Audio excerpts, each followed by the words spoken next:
जय हिंद दोस्तों। हमारी एक सीरीज चल रही थी जिसमें हम UP triple S C video के जो प्रीवियस ईयर में पेपर्स हुए हैं उनका सॉल्यूशन करा रहे थे। तो आज हम करा रहे हैं 22 दिसंबर 2018 की सेकंड शिफ्ट का हिंदी के 50 प्रश्नों का हल।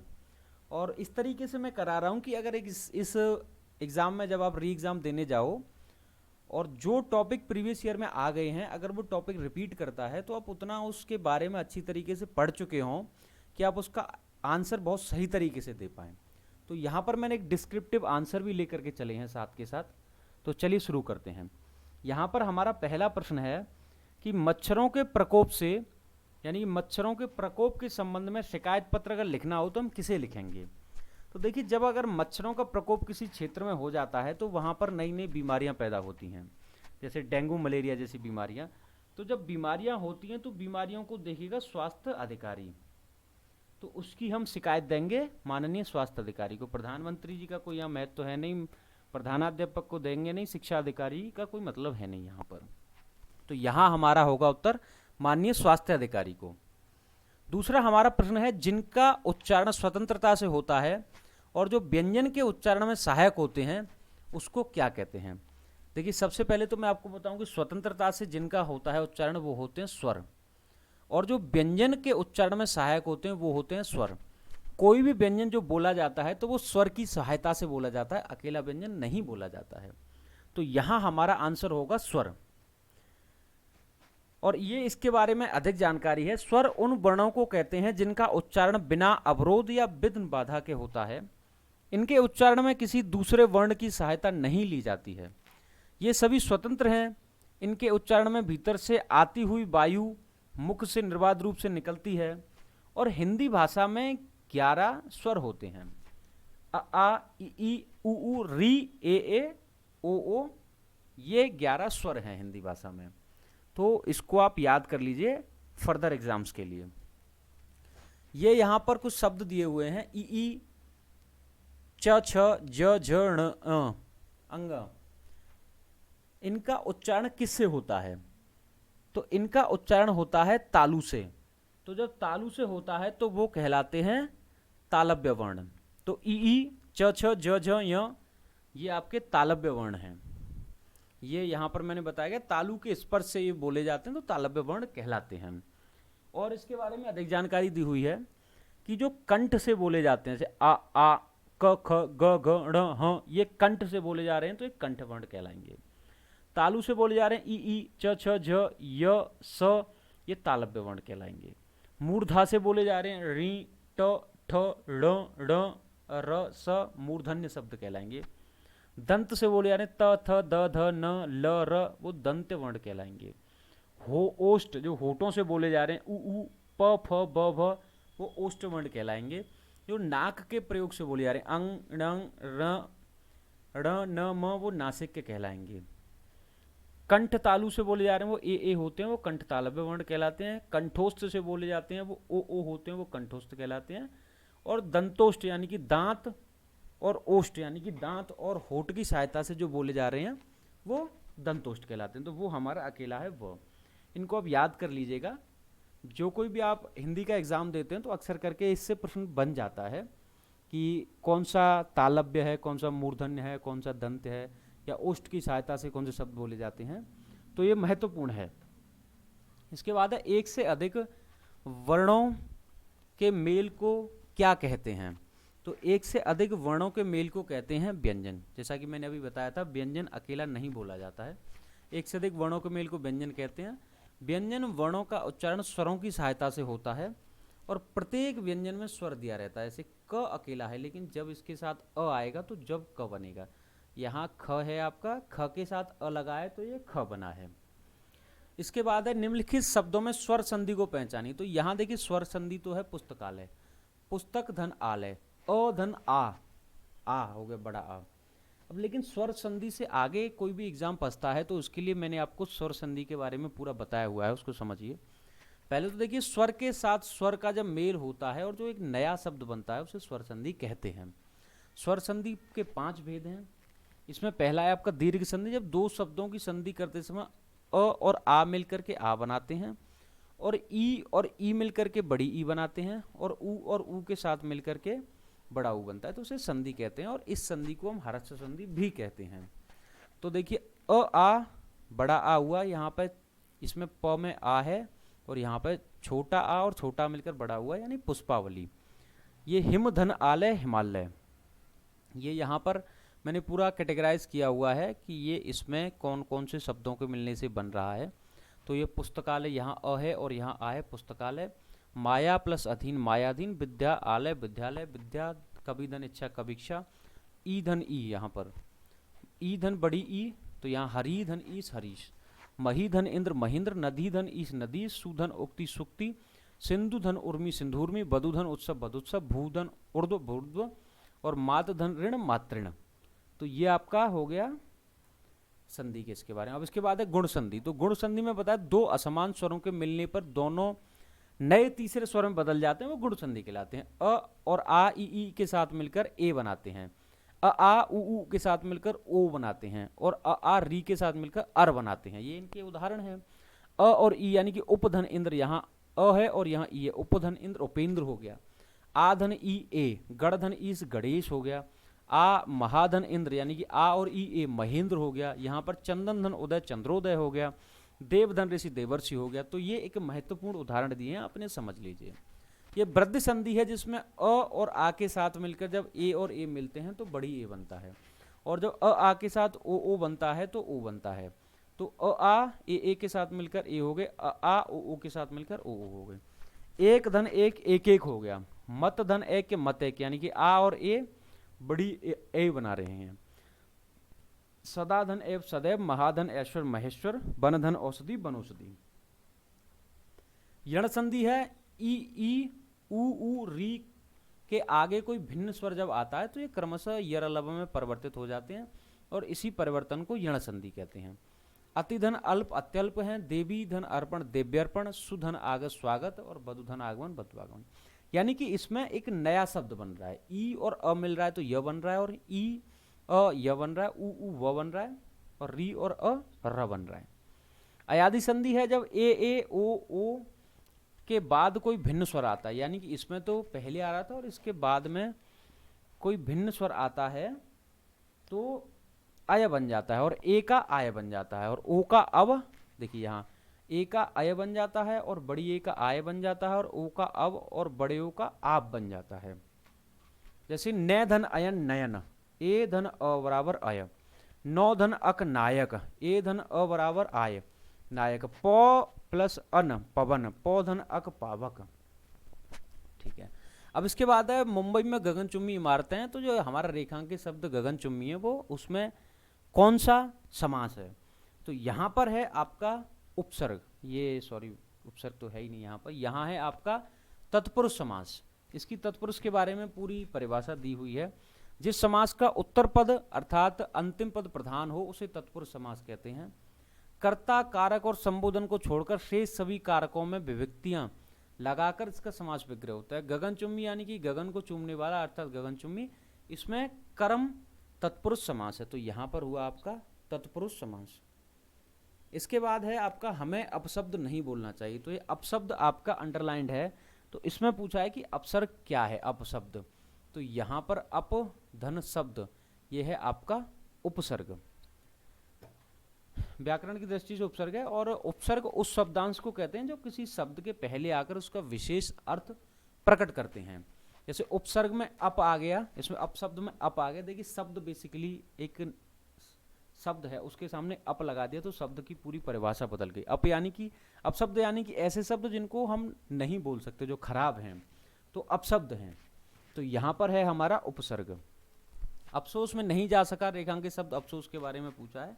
तो भैया अफसोस जो है वो आपका शोक सूचक है। जैसे अफसोस करते ना कि मुझे बहुत अफसोस है कि मैं इस काम को कर नहीं पाया, हम किसी चीज़ का अफसोस कर रहे हैं तो रिग्रेट कर रहे हैं, हम शोक कर रहे हैं उसका, तो ये हमारा शोक सूचक अव्यय होगा। संबोधन सूचक नहीं हो सकता। संबोधन सूचक यह है कि हम किसी को संबोधित कर रहे हैं तो वो संबोधन सूचक होगा। आश्चर्य जब होता है कि किसी चीज़ का आश्चर्य हो, एक्सक्लेमेटरी हो, तो उसके लिए होता, तो यहाँ आश्चर्य सूचक नहीं होगा। हर्ष सूचक यानी कि खुशी हो, उल्लास हो, तब हर्ष सूचक होता है, तो यहाँ हर्ष सूचक नहीं होगा। तो यहाँ है आपका ऑप्शन बी। इसके बारे में मैंने अधिक जानकारी दी हुई है। देखिए, हर शोक विस्मय आदि भावों को प्रकट करने वाले अव्यय को विस्मयादि बोधक अव्यय कहते हैं। विस्मादि बोधक अव्यय के 7 भेद होते हैं, उन्हीं 7 भेदों में से ये 4 यहाँ दिए हुए हैं और 3 और अलग हैं, तो अफसोस में नहीं जा सकता। ये शोक सूचक अव्यय है आपका। तत्सम शब्द पूछा है। तत्सम तद्भव मैंने आपको बताया ही था कि तत्सम और तद्भव में क्या परिभाषा है। ये यहाँ पर आपका देखिए, मैं अगर बताऊं, तत्सम वे शब्द होते हैं जो संस्कृत से ज्यों के त्यों आकर के प्रयोग हो रहे हैं, तो वो तत्सम कहलाते हैं। तो यहाँ आपका तत्सम है कुकुर, कोयल, लाख, भीतर आपके तत्सम नहीं है। इसकी परिभाषा है, मूल भाषा संस्कृत के वे शब्द जो हिंदी भाषा में ज्यों के त्यों प्रयुक्त होते हैं उन्हें तत्सम शब्द कहते हैं। तत्सम शब्द तत् एवं सम के योग से बना हुआ है, जहां तत् का अर्थ उसके तथा सम का अर्थ समान, अतः तत्सम का शाब्दिक अर्थ होता है उसके, यानी कि संस्कृत के समान। भैया संस्कृत से जो शब्द ज्यों के त्यों आ गए वो तत्सम कहलाते हैं। तो यहाँ आपका दिया गया है कि ये तत्सम और तद्भव, तो यहाँ पर आपका कोयल था, तद्भव तो इसका तत्सम कोकिल होता है। यहाँ लाख था, लाख का लक्ष्य होता है, और यहाँ भीतर था आपका, तो भीतर का अभ्यंतर होता है। और कुकर तो मैंने बताया, कुत्ते को कुकर कहते हैं। इसके बाद है आपका तद्भव के बारे में पूछा गया है, तो यहाँ तद्भव की परिभाषा देख लीजिए। मूल भाषा यानी कि संस्कृत के वे शब्द जिनका हिंदी में रूप परिवर्तन हो गया है वे तद्भव शब्द कहलाते हैं। और शब्द तत् एवं भव के योग से बना हुआ है, जहां तत् का अर्थ उसके यानी कि संस्कृत तथा भव का अर्थ विकसित होना। अब सीधी भाषा में ये समझिए कि संस्कृत के वे शब्द जो हिंदी भाषा में प्रयोग हो रहे हैं लेकिन रूप उनका परिवर्तित हो गया, वही तद्भव कहलाते हैं। और तत्सम वे होते हैं जो कि संस्कृत जैसे संस्कृत में यूज हो रहे हैं वैसे ही हिंदी में यूज हो रहे हैं। और तद्भव शब्द का शाब्दिक अर्थ ठीक है सेम है। तो यहाँ पर आपको बताया गया है, यहाँ पर आपका उल्लास जो शब्द है वो तद्भव है, बाकी सब तत्सम है। तो उल्लास तद्भव है, ये इसका हुलास तत्सम होता है। और आलस और आलस्य कुष्ठकोण अंधकार ये बताया गया, इसको आप देख लीजिए। निम्नलिखित शब्दों में अर्ध तत्सम क्या, भैया अर्ध तत्सम क्या चीज होती है? तो अर्ध तत्सम वे शब्द होते हैं जो ना तो तद्भव होते ना तत्सम होते, वो अर्ध तत्सम कहलाते हैं। दई आपका अर्ध तत्सम है, और ये इसके बारे में बताया गया। दई आपका अर्थ है रात्रि तत्सम है, बच्चा तथा कान तद्भव है। विदेशी शब्द के बारे में पूछा, ऐसे शब्द जो विदेशी भाषाओं से आए हैं जैसे कि अंग्रेजी, फ्रांसीसी, उर्दू, तुर्की, जो अन्य भाषाओं, चूंकि आपको पता होगा भारत देश ने बड़ी लंबी समय तक गुलामी झेली है, कभी किसी का गुलाम रहा है, कभी किसी का गुलाम रहा है। तो जो लोग आते थे, जैसे विदेशी आक्रांता आते थे, तो कोई तुर्की आया, कोई फारसी वाला आया, कोई उर्दू आया, फिर उसके बाद अंग्रेज आए, तो सब अपनी भाषा और संस्कृति लेकर के आते हैं। जब लाते हैं तो यहाँ कुछ ना कुछ छोड़ करके जाते हैं, तो उनकी भाषा छोड़ करके गए, तो भाषा के कुछ शब्द आज तक प्रचलन में है। तो यहाँ पर जो गिलास शब्द है ये एक इंग्लिश का शब्द है, जो कि इंग्लिश में भी गिलास बोला जाता है और आजकल हिंदी में भी उसको गिलास ही बोलते हैं। तो ये आपका विदेशी शब्द है। इसके बाद पूछ रहा है कि निम्नलिखित विशेषणों में से संज्ञा को पहचानिए। तो संज्ञा को, वैसे तो यहाँ पर संज्ञा आपका अनुशासन है, लेकिन मैंने इसकी परिभाषा दी गई है कि आसमानी, देखिए निम्नलिखित विशेषणों में अनुशासन संज्ञा है, और आसमानी, नियमित और पश्चात विशेषण शब्द हैं। ये विशेषण बता रहे हैं, तो विशेषण शब्द हैं। और यहाँ बताया गया किसी व्यक्ति, वस्तु तथा नाम को संज्ञा कहते हैं, जैसे श्याम, राम, श्याम, मोहन, हिमालय, इलाहाबाद इत्यादि। जो संज्ञा सर्वनाम की विशेषता बतलाए उसे विशेषण कहते हैं। श्याम की गाय काली है, यहाँ पर काली विशेषण हो गया, तो यहाँ संज्ञा सर्वनाम के बारे में बताया गया। अब देखिए, आप की राह, आपकी सब राह देख रहे हैं, तो यहाँ पर पूछ रहा है कि यहाँ जो आप शब्द है वो क्या है। तो देखिए, आप शब्द यहाँ पर निजवाचक है, प्रश्नवाचक हो नहीं सकता, संबंध यहाँ पर दर्शा नहीं रहा है, और निश्चित यहाँ पर कुछ कर नहीं रहा है। तो यहाँ पर ऑप्शन डी आपका सही होगा, निजवाचक। इसकी कुछ अधिक परिभाषा दी हुई है। जिन शब्दों का प्रयोग वक्ता स्वयं के लिए करता है वे निजवाचक सर्वनाम कहलाते हैं। इनके अंतर्गत आप, स्वयं, खुद, स्वतः आदि। जहां आप शब्द का प्रयोग श्रोता के लिए हो वहां यह आदर सूचक मध्यम पुरुष होता है, और जहां आप शब्द का प्रयोग अपने लिए हो वह निजवाचक होता है। तो यहाँ अपने लिए हो रहा है तो यह निजवाचक है।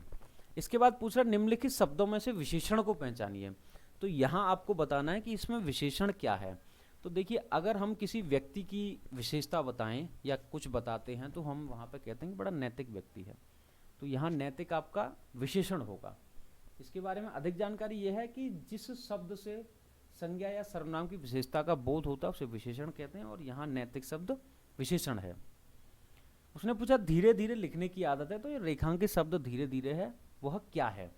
तो एक ऐसा शब्द जो क्रिया की विशेषता बताई, यहाँ विशेषता बताई जा रही लिखने की, यानी कि वह कैसे लिखता है, धीरे धीरे। तो जो क्रिया की विशेषता बता रहे हैं वो भैया आपके होते हैं क्रिया विशेषण। तो यहाँ आपका धीरे धीरे क्रिया विशेषण होगा। धीरे धीरे क्रिया विशेषण है। जो शब्द क्रिया विशेषण या दूसरे क्रिया विशेषण की विशेषता बतलाते हैं वो क्रिया विशेषण कहलाते हैं। क्वेश्चन 17 में पूछ रहा है वह पढ़ता है लेकिन बात भी बहुत करता है। तो यहाँ लेकिन क्या है? अब देखिए, लेकिन है आपका अव्यय शब्द। यहाँ अव्यय की परिभाषा मैंने दी हुई है। जिन शब्दों के रूप में लिंग, वचन, कारक आदि के कारण कोई परिवर्तन या विकार न हो उन्हें अव्यय कहते हैं। अर्थात जो रेखांकित शब्द है लेकिन वो अव्यय है। यहाँ आपका आंसर हो गया अव्यय। इसके बाद है आपका प्रश्न 18 जिसमें पूछा रविवार है वह घर पर ही रहेगा। तो जो आपका ही शब्द है वो क्या कहलाएगा? तो आपका ही शब्द जो है वो यहाँ पर निपात कहलाएगा। अब निपात की परिभाषा देख लेते हैं। वाक्य में किसी शब्द या पद के बाद जो अव्यय लगकर एक विशेष बल या अवधारणा को व्यक्त करते हैं उन्हें निपात कहते हैं। ये निपात हैं ही, भी, तो, तक, मात्र, भर, ये निपात शब्द हैं। इनको आप याद रखिएगा, आगे के लिए याद आएंगे। आकाश में चंद्रमा चमक रहा है। तो आकाश का पर्यायवाची क्या होगा? देखिए, व्योम आकाश का पर्यायवाची है, गगन आकाश का पर्यायवाची है, नभ आकाश का पर्यायवाची है, लेकिन जो रसाल है वो आम का पर्यायवाची है। तो यहाँ पर वैसे हमारा ऑप्शन होगा सी, लेकिन अधिक जानकारी के लिए मैंने यहाँ पर लिखा है कि आकाश के पर्यायवाची हैं व्योम, गगन, नभ, घो, अम्र, अभ्र, अंबर, अंतरिक्ष, आसमान, अनंत। आम के पर्यायवाची हैं रसाल, आम्र, अमृत, फल, सहकार, अतिसौरभ आदि। ये आपका 20वां प्रश्न है जिसमें पूछ रहा है कि संतोष महाधन है। तो भैया संतोष का उल्टा क्या होगा? यानी कि संतोष का विलोम होगा भैया असंतोष। अस्वीकार होता है स्वीकार का, असहयोग होता है सहयोग का, और ये आपका इसके बाद 20 है आसार का होता है सारगर्भित। यहां मैंने इसके बारे में बताया भी हुआ है। संतोष का उल्टा असंतोष, अस्वीकार का स्वीकार, असहयोग का सहयोग, आसार का सारगर्भित। कौन सी जोड़ी सही है? देखिए यहां पर जो अचल अचला ये आपकी जोड़ी सही है। तो यहां ऑप्शन सी आपका सही होगा। दूसरों की बातों में दखल देना, एक ही शब्द है तो इसका क्या होगा? तो यानी कि हम हस्तक्षेप करते हैं तो दूसरी की बातों में दखल देते हैं। आक्षेप यानी कि व्यंग्यपूर्ण दोषारोपण करते हैं। दूरदर्शी उसको कहते हैं जो आगे की सोचता है, और उपकारी उसको कहते हैं जो उपकार करता है। प्रश्न 3 है जिसमें पूछा है मुंबई के निकट पूना है। तो यहां पर पूछा है कि जो के निकट है रेखांकित शब्द है वो क्या है? तो ये आपका संबंध सूचक है, यानी कि ये मुंबई का और पूना का एक संबंध दिखा रहा है, यानी कि मुंबई के पास पूना है। तो यहाँ ऑप्शन बी आपका सही होगा। आगे इसके बारे में डिस्क्रिप्टिव बताया गया है। निकट संबंध सूचक है जो अव्यय किसी संज्ञा के बाद आकर उस संज्ञा का संबंध वाक्य के दूसरे शब्द से दिखाता है, संबंध सूचक शब्द कहलाता है। जैसे आगे पीछे, और, तरफ, अलावा, बिना, समान, ऐसा, जैसा इत्यादि समुच्चय बोधक शब्द। ऐसा पद अव्यय जो क्रिया या संज्ञा की विशेषता न बताकर एक वाक्य या पद का संबंध दूसरे वाक्य या पद से जोड़ता है, समुच्चय बोधक शब्द कहलाता है। जैसे किंतु, और, लेकिन, बल्कि, इसलिए आदि संज्ञा उस विकारी शब्द को कहते हैं जिससे किसी विशेष वस्तु, भाव और जीव के नाम का बोध हो तथा संज्ञा के स्थान प्रयुक्त होने वाले शब्द सर्वनाम कहलाते हैं। प्रश्न 24 जिसमें पूछा है माता पिता अपने बच्चों के लिए कड़ी मेहनत करते हैं। तो यहाँ है आपका कि जो रेखांकित शब्द है के लिए वो क्या है आपका? तो यहाँ के लिए है आपका परसर्ग। ये अधिक जानकारी दी हुई है। परसर्ग वे अक्षर होते हैं जो किसी धातु या मूल रूप के अंत में लगकर उसके अर्थ में कोई विशेषता लाते हैं। कारक को प्रकट करने वाले सहायक तत्वों या चिन्हों को परसर्ग कहते हैं, जैसे को, ने, के लिए, मैं, पर इत्यादि। संज्ञा या सर्वनाम की विशेषता बतलाने वाले शब्दों को विशेषण कहते हैं। जिन शब्दों से वस्तु, भाव और जीव विशेष के नाम का बोध होता है संज्ञा कहलाते हैं, तो संज्ञा के स्थान पर प्रयुक्त होने वाले शब्द सर्वनाम कहलाते हैं। एक्स्ट्रा इसमें अधिक जानकारी लिख दी गई है। वचन की दृष्टि से कौन सा जोड़ा सही है? तो आपका सखी, अच्छा सही नहीं है, वचन की दृष्टि से कौन सा जोड़ा सही नहीं है, तो यहाँ पर देखिए लता लताएं सही है, लता का बहुवचन लताएं हैं, घोड़ा का बहुवचन घोड़े हैं, किताब का बहुवचन किताबें हैं। लेकिन सखी का बहुवचन सखियां तो है, लेकिन उसमें छोटी ई की मात्रा होगी, जैसे ये लिखा हो सखी का बहुवचन सखियां, ये आपका सही है, तो यहाँ ऑप्शन डी आपका होगा। प्रश्न 6 जिसमें प्रश्न 26 जिसमें पूछा है जिस वाक्य में कर्म के अनुसार क्रिया में परिवर्तन होता है उसको क्या कहते हैं। तो देखिए कर्म के अनुसार अगर परिवर्तन होता है तो भैया वो कर्मवाच्य कहलाएगा। ये इसके बारे में बताया गया है कि कर्म के अनुसार क्रिया में परिवर्तन होता है तो वो वाक्य कर्मवाच्य कहलाता है। क्रिया के जिस रूपांतर से वाक्य में कर्ता की प्रधानता हो वहां ये कर्ता के बारे में बताया, कर्ता की प्रधानता हो वहां कृतवाच्य होता है, जैसे लड़का खाता है। और क्रिया का वह रूपांतर जिससे वाक्य में क्रिया अथवा भाव की प्रधानता का बोध हो उसे भाववाच्य कहते हैं, जैसे राम से टहला नहीं जाता, तो ये भाववाच्य है। तो यहाँ आपका बेसिकली यहाँ आंसर इसको देखते हैं, तो जब कर्म के अनुसार परिवर्तन हो रहा है तो वो कर्मवाच्य कहलाएगा। निम्नलिखित वाक्यों में से भविष्यत काल को पहचानिए, यानी कि भविष्यकाल बहुत आसान है। गाय घास चरती है, प्रेजेंट है, वर्तमान में चल रही है। रोहन मुंबई गया था, चला गया, पास्ट हो गया, भूतकाल हो गया। मैं कल घूमने जाऊंगा, भविष्यकाल है भैया, मैं कल जाऊंगा, अभी तो नहीं है ना। और माँ बच्चों को पढ़ा रही है, प्रेजेंट है, वर्तमान है, बिल्कुल अभी पढ़ा रही है। तो यहाँ आपका ऑप्शन सी सही होगा 27वें का। मध्यम पुरुष तू का सही बहुवचन क्या है। भैया तू का सही बहुवचन होगा तुम लोग। जैसे तू तो एक से कह दिया और उसका बहुवचन करना है तो तुम लोग। इसके बारे में अधिक जानकारी यह है कि तू का तो तुम लोग हो गया, और आप लोग एक आदर सूचक है जो कि आपका बहुवचन है। जैसे तू का बहुवचन तुम लोग हो गया तो आपका आप लोग हो गया, और हम उत्तम पुरुष मैं का बहुवचन है, मैं का बहुवचन हो गया हम। ये है प्रश्न नंबर 29 जिसमें पूछा जिस वाक्य में इसलिए और क्योंकि लेकिन परंतु आदि समुच्चय बोधक जुड़ते हैं तो उस वाक्य को क्या कहते हैं। तो वो आपका बेसिकली संयुक्त वाक्य कहता है। संयुक्त वाक्य की परिभाषा ही यही है कि उनमें इसलिए और क्योंकि लेकिन परंतु ये शब्द जब आपको दिख जाएं तो वो आपका संयुक्त वाक्य है। इसकी परिभाषा यहाँ पर दी हुई है,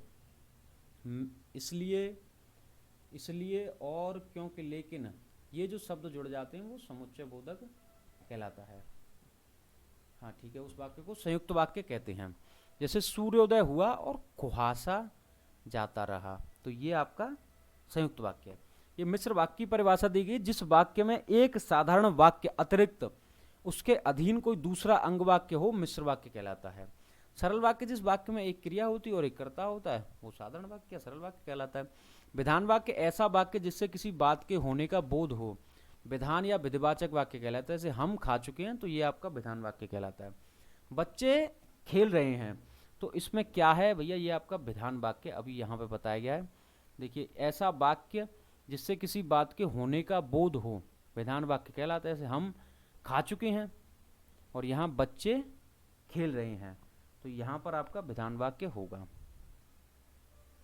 यहाँ ऑप्शन आपका बी सही है 30 का। 31 में पूछा है तुमको मुझे पढ़ाना है, तो यहाँ पर अशुद्ध अंश कौन सा। भैया तुमको मुझे पढ़ाना है तो हमने कभी नहीं पढ़ा, तुम्हें मुझे पढ़ाना है, तो यहाँ पर अशुद्ध होगा आपका ऑप्शन ए। 32 में पूछा मुझे बाहर जाना है, तो यहाँ पर रेखांकित जो शब्द है मुझे बाहर जाना है, रेखांकित चिन्ह को पहचानिए। अरे बेसिकली यहाँ पर ये रेखांकित लगा हुआ था इसके नीचे, इसके बारे में पूछा जो लगा हुआ ये क्या है, तो ये भैया आपका पूर्ण विराम है, प्रश्नवाचक चिन्ह है नहीं, अल्पविराम है नहीं, लाघव चिन्ह है नहीं। मैंने आपको इनके चिन्हों के बारे में एक बताया गया हो। यहाँ पर देखिए ये पूर्ण विराम का ये चिन्ह होता है फुल स्टॉप, अल्पविराम ये कॉमा होता है, अर्धविराम सेमीकोलन ये होता है, प्रश्नवाचक इंटरोगेशन ये होता है, विस्मयादिबोधक ये एक्सक्लेमेटरी साइन होता है, उद्धरण चिन्ह कॉमा होता है, इन्वर्टेड कॉमा आपने देखा होगा, योजक ये हाइपन है, विवरण चिन्ह ये आपका विवरण चिन्ह है, और ये आपका हंस पद है, ये लाघव है, ये तुल्यात्मक सूचक, ये बराबर का जो शब्द होता है उसको हिंदी में कहते हैं तुल्यात्मक सूचक, और ये लोप सूचक है। इसके बाद है प्रश्न 33 जिसमें पूछा है किसी पद उपवाक्य आदि की विशेषता दिखाने के लिए शब्द के नीचे एक रेखा खींचते हैं तो उसे क्या कहते हैं। भैया जब किसी शब्द के नीचे हमने रेखा खींच दी तो उसको कहते हैं अधोरेख। अधोरेख यानी कि इसके नीचे जो रेखा खींची, प्रश्नवाचक होता नहीं, कोष्टक होता नहीं, त्रिरेख होता नहीं, वो अधोरेख होता है। उसने तो मेरी आंखें खोल दी, तो भैया आंखें खोल दी तो तुम्हारा उसने भ्रम दूर कर दिया, ये किसी बात पर ध्यान न देना, ये कुछ मतलब नहीं है, स्वागत के लिए राह देना अंधकारी सब अलग है। यहाँ पर उसने मेरी आंखें खोल दी तो भ्रम मेरा दूर कर दिया उसने, यहाँ पर ऑप्शन ए सही होगा। आग लगने पर कुआं खोदना, लोकोक्ति का सही अर्थ। देखिए आग लगने पर कुआं खोदने का बेसिक मतलब ये है कि तुम्हारे पास पहले से कोई इंतजाम नहीं था। जब आग लगी, अब तुम पानी के लिए घूम रहे हो, पानी कहीं नहीं मिल रहा उस आग को बुझाने के लिए, तब तुम कुआं खोद रहे हो, फिर उसके बाद पानी निकालोगे तब उस आग को बुझाओगे। तो यहाँ पर है संकट के समय बचाव के लिए सोचना, बल्कि हमें क्या करना चाहिए कि हमें पहले से प्रिपेयर रहना चाहिए कि अगर ऐसा कोई परिस्थिति आती है तो उसको हम झेल पाएं। तो यहाँ आपका 35 का उत्तर होगा बी, संकट के समय बचाव के लिए सोचना। ये आपका 36वां है जिसमें पूछा पृथ्वी ग्रहों तारों आदि का स्थान, वाक्यांश के लिए। अरे ये तो बड़ा आसान है। पृथ्वी ग्रह तारे कहाँ पर पाए जाते हैं भैया? अंतरिक्ष में पाए जाते हैं, समुद्र में थोड़ी पाएंगे, धरती विश्व में नहीं पाए जाएंगे। ये होगा आपका अंतरिक्ष, आपका सही उत्तर है इसका बी। प्रश्न 37 में पूछा निम्नलिखित में से समानार्थी जोड़ी को स्पष्ट कीजिए। तो समानार्थी तो भैया पार्वती को माहेश्वरी कहते हैं, तो यहाँ ऑप्शन ए आपका सही होगा। 38 पूर्वी हिंदी क्षेत्र में कौन सी बोली नहीं आती है? तो यह है आपका जयपुरी, पूर्वी हिंदी में नहीं आती। इसके लिए बताया गया कि जयपुरी जो भैया आपकी राजस्थानी बोली में आती है, पूर्वी हिंदी में आती है अवधी, बघेली और छत्तीसगढ़ी। राजस्थानी हिंदी की जो बोलियां वो जयपुरी, मारवाड़ी, मेवाती, मालवी है। पश्चिमी हिंदी में आती है कौरवी, हरियाणवी यानी कि बांगरू, दक्षिणी ब्रजभाषा, बुंदेली, कन्नौजी। बिहारी हिंदी में आती है भोजपुरी, मगही, मैथिली और पहाड़ी हिंदी में आती है कुमाऊनी, गढ़वाली।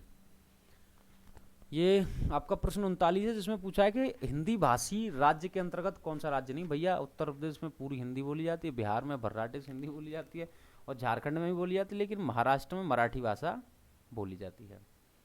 तो आपका ऑप्शन यहाँ पर डी होगा, 39 का डी। रामचरितमानस के रचयिता कौन थे? बड़ा आसान प्रश्न है। गोस्वामी तुलसीदास जी ने रामचरितमानस को लिखा था। अधिक जानकारी यह है कि गोस्वामी तुलसीदास जी की अन्य रचनाएं हैं वैराग्य संदीपनी, रामाज्ञा प्रश्न, रामलला नहछू, जानकी मंगल, पार्वती मंगल, कृष्ण गीतावली, गीतावली, विनय पत्रिका, दोहावली, बरवो रामायण और कवितावली। इसके बाद सूरदास जी की ये प्रमुख रचनाएं हैं सूर सागर, साहित्य लहरी और सूरसारावली। मीराबाई की रचना है गीत गोविंद की टीका, नरसिंह जी का मायरा, राग सोरठा, गीत गोविंद, मलार राग। और संत तुकाराम जी की रचना है अभंग भक्ति कविता। 41वां है जिसमें पूछा है कि अंग्रेजी का हिंदी में अनुवाद करना है। तो disaster to environment is the biggest problem, यानी कि पर्यावरण को हानि पहुंचाना आज की सबसे बड़ी प्रॉब्लम है, आज की सबसे बड़ी समस्या। ऑप्शन बी आपका सही होगा। इसके बाद पूछा शिक्षा मनुष्य जीवन की नींव है। तो ये है आपका education is the foundation of our life. तो यहाँ ऑप्शन बी आपका सही होगा। अब ये गद्यांश दिया गया है और इसके प्रश्न पूछे गए हैं। तो पहले तो हम इस गद्यांश को पढ़ते हैं, फिर उसके बाद हम इन प्रश्नों को समझते हैं। हिंदी साहित्य इतिहास को 4 भागों में बांटा गया है। पहले हम प्रश्न देखते हैं इसमें क्या है। हिंदी साहित्य इतिहास को कितने भागों में बांटा गया? देखिए भैया ऊपर ही लिखा हुआ हिंदी साहित्य इतिहास को 4 भागों में बांटा गया। तो हमारा पहले का तो उत्तर हो गया बी। अब इसके बाद अगला देखते हैं। यहाँ ये इसमें बताया हुआ है कि हिंदी साहित्य इतिहास को 4 भागों में बांटा गया, आदिकाल, भक्तिकाल, रीतिकाल, आधुनिक काल। और उसमें भी लिखा हुआ है आदिकाल, भक्तिकाल, रीतिकाल, आधुनिक काल। उसके बाद आपका अगला प्रश्न है सूरदास जी कौन से काल के संत कवि थे? तो देखिए यहाँ पर आते हैं, जब भक्ति काल के संत कवि सूरदास जी को कौन नहीं जानता?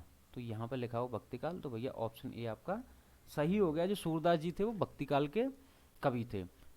अधिक जानकारी भी दी गई है इसमें। सूरदास जी भक्ति काल के संत कवि हैं। आदिकाल के कवि हैं सरहपा, स्वयंभू, शालिभद्र, सूरी, देवसेन आदि। भक्ति काल के कवि हैं सूरदास, तुलसीदास, जायसी, मीराबाई, कबीरदास। रीतिकाल के कवि हैं बिहारी, चिंतामणि, मतिराम, भूषण देव आदि। आधुनिक काल के कवि भारतेंदु हरिश्चंद्र, महावीर प्रसाद द्विवेदी, जयशंकर प्रसाद, सुमित्रानंदन पंत, सूर्यकांत त्रिपाठी निराला, महादेव वर्मा आदि। इसके बाद है निम्नलिखित रचनाओं में से कौन सी रचना सूरदास जी की नहीं है? तो देखिए भक्त काल के कृष्णोपासक सूरदास जी ने सूर सागर, सारावली, साहित्य लहरी, ये सूर सागर, सूर सारावली और साहित्य लहरी लिखी हैं। तो यहाँ पर रेमेनी आपका नहीं होगा, इसमें ये आपका आंसर आ गया। सूर सागर, सूर सारावली, साहित्य लहरी आदि की अनमोल खजाना हिंदी साहित्य को दिया है।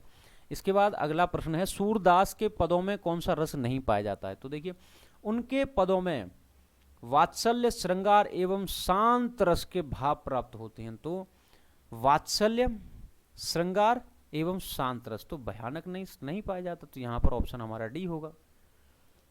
ये आसान था, आप एक बार अगर सही से पढ़ें तो इसके उत्तर निकाले जा सकते हैं। इसके बाद आपका प्रश्न है आधे अधूरे किस विधा की रचना है। तो आधे अधूरे आपका यहाँ पर नाटक है। अधिक जानकारी इसके बारे में ये दी गई है कि जो आधे अधूरे है उसको मोहन राकेश द्वारा रचित किया गया है और ये नाटक की विधा है। और इनके अन्य नाटक कृतियां हैं आषाढ़ का एक दिन, लहरों के राजहंस। प्रश्न 48 जिसमें पूछा है जयद्रथ व्रत, ये जयद्रथ वध किसकी रचना है। तो आप ये जयद्रथ वध है वो मैथिली शरण गुप्त की रचना है। जयद्रथ व्रत मैथिली शरण गुप्त की रचना है। इनकी अन्य रचना है रंग में भंग, किसान, बिकट भट्ट, गुरुकुल, साकेत, भारत भारती, झंकार, द्वापर, जय भारत, पंचवटी इत्यादि। इसके बाद है निम्नलिखित में से छायावादी रचनाकार कौन थे। तो भैया आपके छायावादी रचनाकार हैं सुमित्रानंदन पंत। सुमित्रानंदन पंत छायावादी हैं। छायावादी जो अन्य हैं वो हैं जयशंकर प्रसाद, महादेवी वर्मा, सूर्यकांत त्रिपाठी निराला, सियाराम शरण गुप्त, माखनलाल चतुर्वेदी, बालकृष्ण शर्मा, नवीन। और नागार्जुन, मुक्तिबोध व त्रिलोचन शास्त्री ये छायावादोत्तर काल के रचनाकाल हैं। और इसके बाद आता है कि हिंदी साहित्य को कितने कालखंडों में विभक्त किया गया। भैया 4 में है, अभी निकल करके गया। इन चारों के नाम ये हैं, 4 भागों में विभक्त किया गया। आदिकाल 1050 से 1375 तक था, भक्तिकाल 1375 से 1700 तक, रीतिकाल 1700 से 1900 तक, और आधुनिक काल 1900 से 1984 तक। तो यहाँ आपके 50 प्रश्न कंप्लीट हो गए हैं। कैसा लगा आपका वीडियो कमेंट करके ज़रूर बताइएगा, और आगे किस तरीके से हम और वीडियो बनाएं उसके बारे में ज़रूर कमेंट करिएगा। Thank you so much.